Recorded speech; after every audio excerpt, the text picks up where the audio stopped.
thiam lâu in khi đến cái chớp tô nè đất nhà nắng hè tuần tràn tràn dinh ní chiều băng hung chuông sẽ lâu run khát cơn leo lại gian mong tiếng chân lại sang lâu in cây lòng cái chớp tô nè đất nhà tình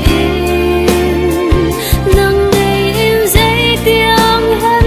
cây lòng cờ rong vây lại ô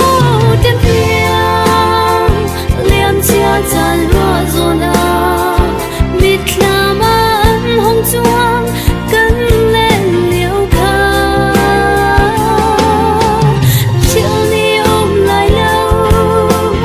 để trên việc để lên lên im tuần tràn làn tiếng đất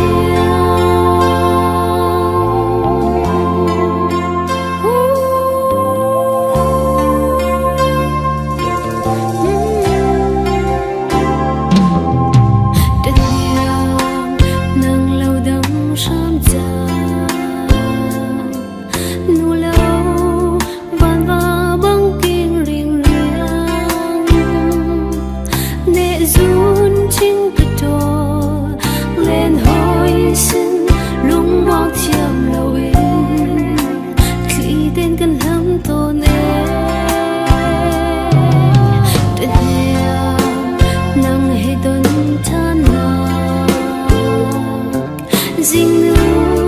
mi cần bóng trong sẽ lô miên căng leo lại dây tích ban thân tràn tì lâu lúc khi cần nô tô nè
đất